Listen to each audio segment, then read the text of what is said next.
4 years ago, Russia began its invasion of Ukraine, completely unprepared for a real war, and that's why it suffered a crushing defeat.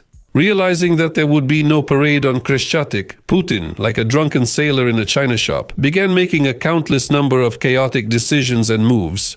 Most of them were spontaneous and completely ill-considered. One of these decisions was the partial mobilization, which in practice turned out to be not so partial after all. Back then, in 2024, everyone was talking about Russian mobiks, kmobiks, except maybe the lazy ones. The whole world watched as crowds of unusual Russian men were thrown into local assaults in the best Stalin and Zhukov traditions. But in this video I will focus on today. How is mobilization going in the Russian Federation at the moment, or are only volunteers and contract soldiers fighting there? In general, let's analyze the essence of the phenomenon of hidden mobilization, and in the end, we'll try to make a forecast. What will happen with mobilization in Russia in the coming months and possibly years? My name is Semyon, this is the Mega Show TV channel. So, our rams are strong and our tanks are fast.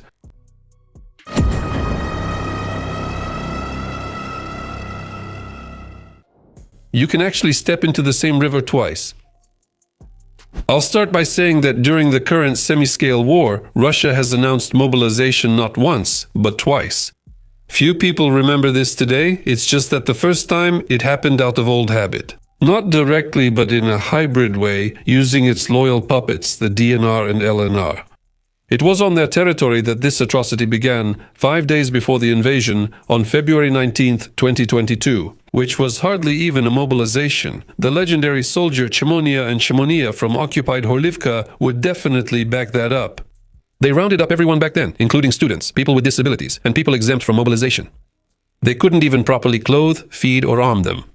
A World War II-era helmet, a Mosin rifle from 1895 camouflage from before the Afghan War, and boots from the 90s. That's more or less what a standard mobilized soldier from the DNR and LNR looked like. The absurdity of the situation is that initially there was no real point to this mobilization except for the usual show for the cameras. Because in 5 days a full-fledged regular Russian army was supposed to enter the fray, and of course the Kremlin knew about this. Not everyone, of course, but those who needed to know were well aware that these hastily mobilized troops would be about as useful as last year's snow. Especially since the plan was to take Kyiv in 3 days and all of Ukraine in a couple of weeks. But when the blitzkrieg failed, that's when these hastily mobilized troops began to fulfill their main mission. They became real cannon fodder. It was behind their backs that the valiant Russian soldiers, who came to foreign land uninvited, were hiding. Most cynically, even after launching a full invasion of Ukraine, Putin was initially afraid to announce mobilization in Russia. And for more than half a year, he managed precisely by relying on additional waves of mobilization from the DNR and LNR, occupied Tikhomir. The territories of Donbass became a real expendable resource for Moscow. It's not surprising, after all, you have to pay for liberation from the damned Ukro-fascists and Zido-Banderites, including with your own life. Among other things, we also need to take into account Russia's own peculiar deep-seated traits. In the previous decades of Putin's dictatorship, the authorities built their relationship with society on the principle of depoliticization. In other words, ordinary citizens don't interfere in the affairs of the state, accept it as it is, don't protest, and vote in favor. And the state, in turn, doesn't interfere in their private lives and, even more so, doesn't require them to participate in any unnecessary and distant wars. That's what professional contract soldiers are for. That's why announcing mobilization in Russia itself would destroy this unwritten social contract and could theoretically cause protests, especially since the military registration and mobilization training system itself has been in a semi-abandoned and very corrupt state since the 1990s. After all, since the time of the Chechen Wars, Putin's model was aimed at solving military tasks with minimal bloodshed, using only contract soldiers. And only when things on the front started not just to heat up, but to really catch fire. When the famous Kharkiv counteroffensive by the Ukrainian armed forces forced the invincible Russian army to flee like zebras from pigeons. When the threat of losing most of the Luhansk region and more arose, that's when the little Orthodox Tsar was forced to crawl out of his bunker. And by announcing to the people on the morning of September 21, 2022, the so-called partial mobilization, he effectively nullified all his previous promises to rely solely on the professional army.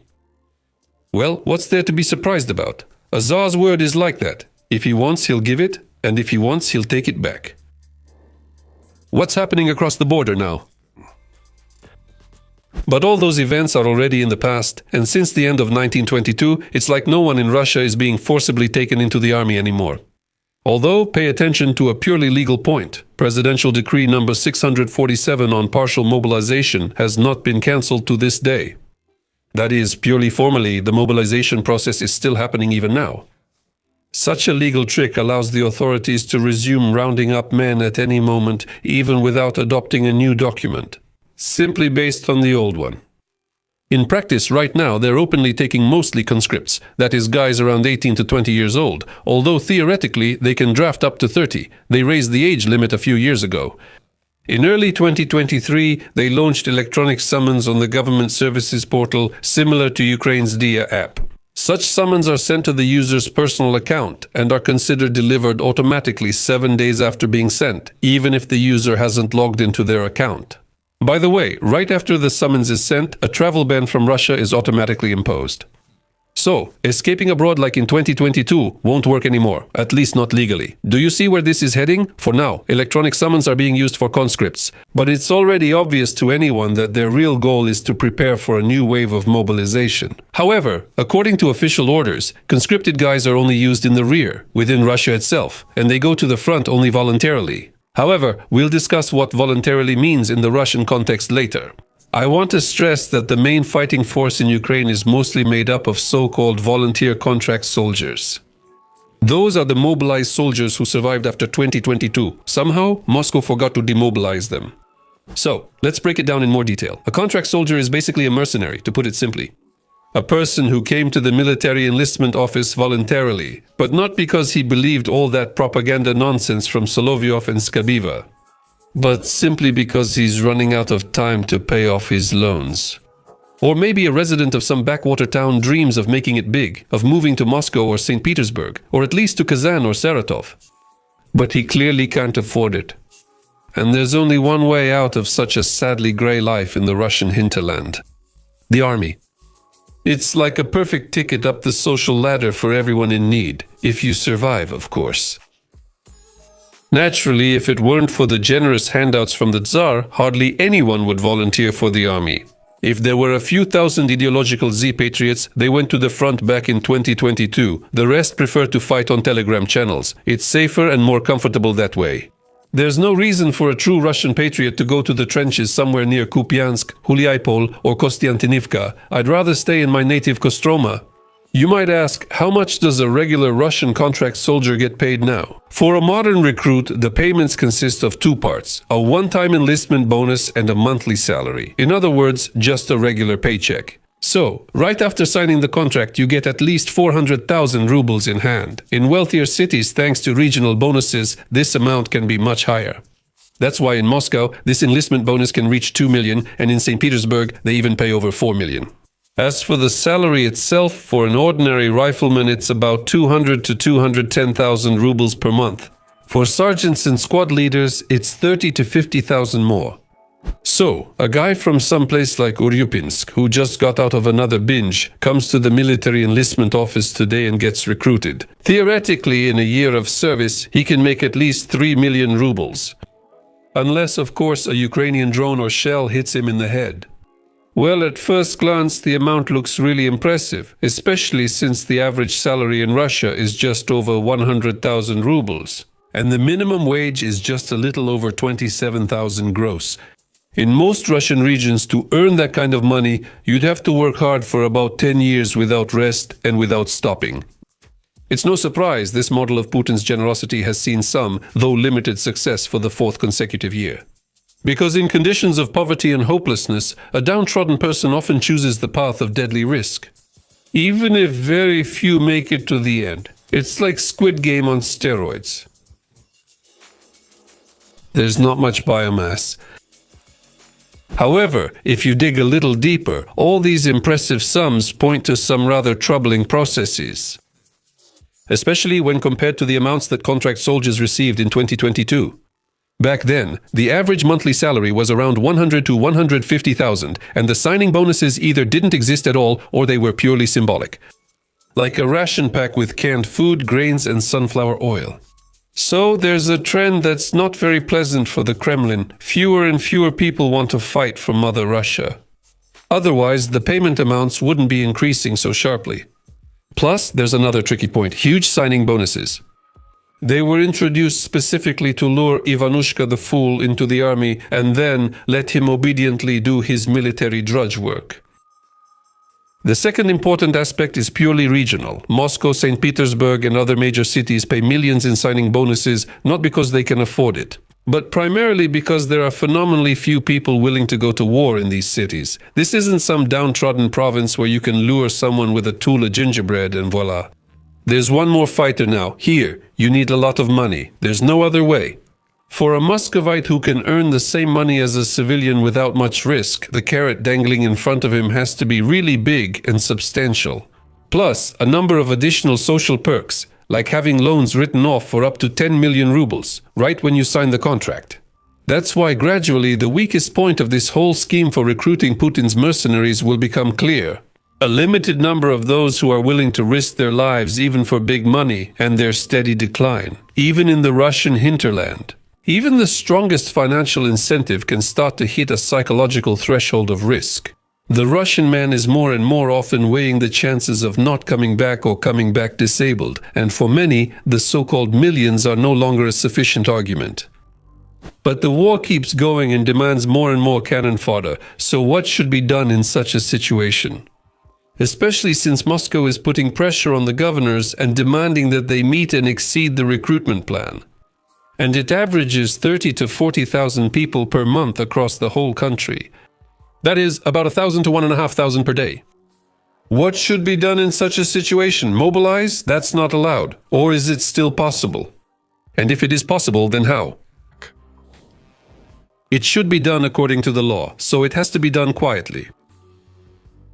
And now we're getting to the most interesting part: hidden mobilization. Mobilization that supposedly doesn't exist, but still does. Although it doesn't have a decisive impact right now, many people know about it even if they don't like to talk about it. So, what do you think? Who is the easiest to mobilize in a way that goes unnoticed? That's right. You need to mobilize those who are already part of the military system, but supposedly are not subject to being sent to the front. And first of all, the already mentioned conscripts. Officially, the guys are not sent to the combat zone or even to the occupied territories. But in practice, almost from the very first day of service, conscripts are persuaded to sign a contract, offering huge financial bonuses and promising an easy service somewhere in sunny Crimea, but not on the front line.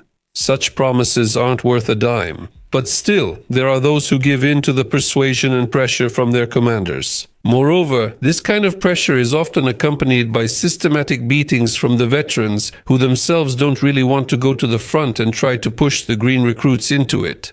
But as soon as the contract is signed, the soldier's legal status changes significantly. After all, a contract soldier can be sent anywhere and at any time.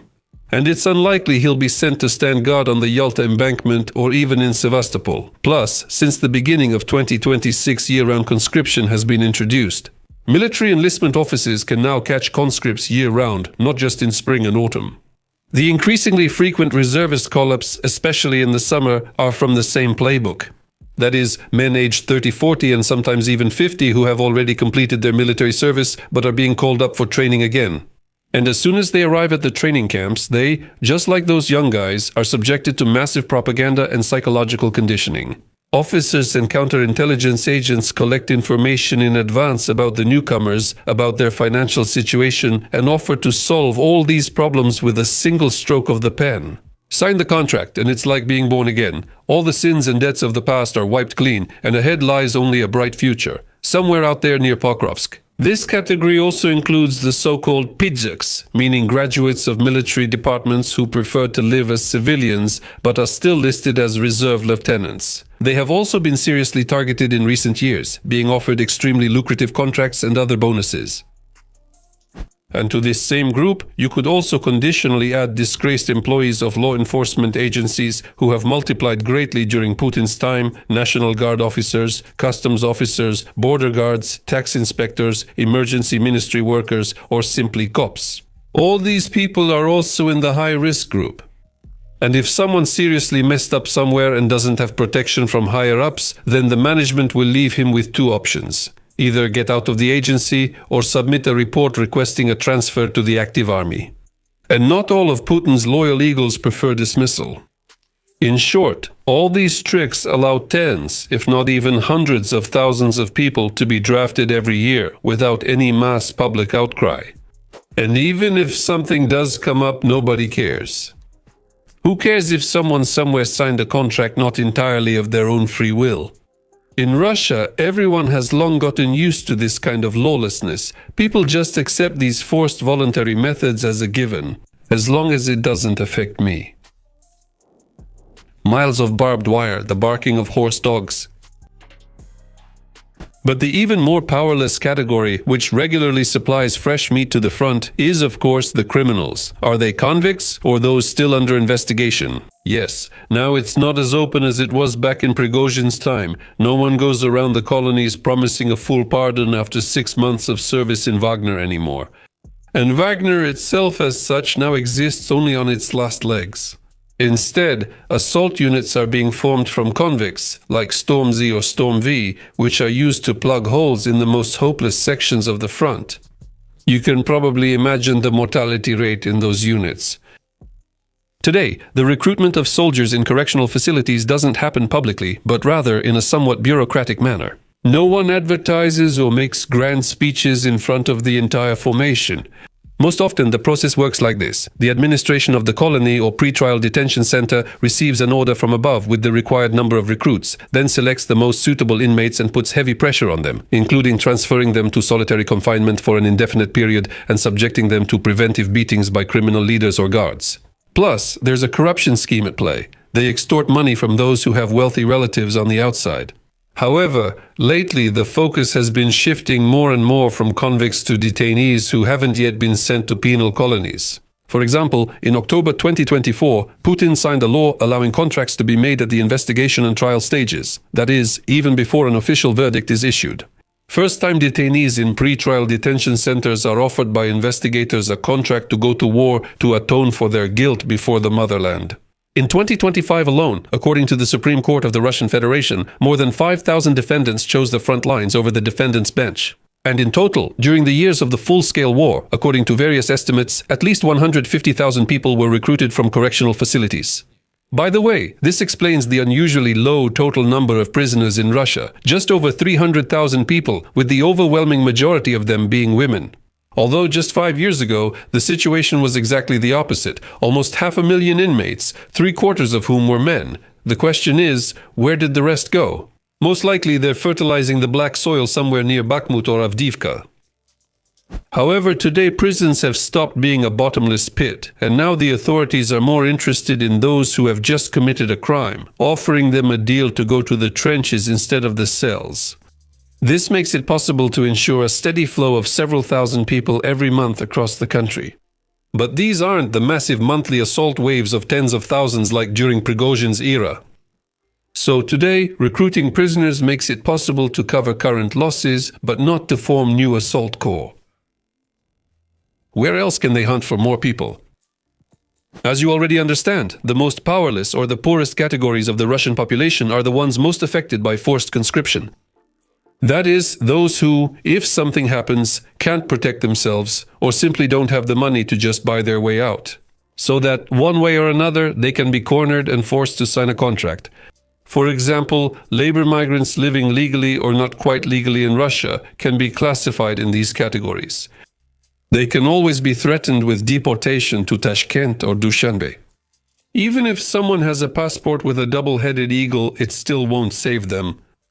You know as well as I do how newcomers from the Caucasus and Central Asia are treated in old Russia. And you can also use prisoners again, but this time not criminals, but political prisoners. There are quite a few of them, especially in the occupied territories of Ukraine. So they catch a guy from, say, Melitopol or Skadovsk, someone suspected of having ties to Ukrainian intelligence, or maybe he just spoke a bit too harshly about the valiant liberators. They beat him up as a warning. Maybe they gave him a session of electrotherapy, and then, just like in The Godfather, they made him an offer he couldn't refuse. Either that, or they said they'd hand his case over to the FSB. Or look, there's already a filled-out contract lying on the table. Since very few people are willing to end up in the hands of professional security service thugs, most choose the lesser of two evils. In any case, what they think is the lesser evil. There's no mobilization, but let's keep that in mind. So, for the last 3 years, instead of mass forced mobilization, the Putin regime has been using a model of permanent recruitment. Instead of one big wave, there's a continuous flow of people attracted by huge amounts of money, moral and physical pressure, promises, debt write-offs, or the closing of criminal cases. For people from small towns with low education or problems finding work, the army becomes the highest paying offer on the job market. This approach makes it possible to minimize social protest while maintaining the pace of army recruitment.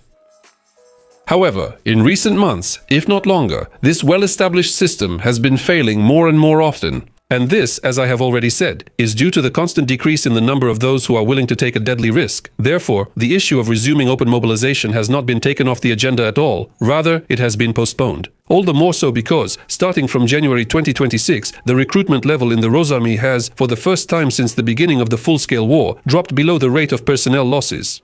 If we operate with specific numbers, we can use very good analytical data from the Institute for the Study of War, which published research regarding the possible resumption of direct mobilization in Russia.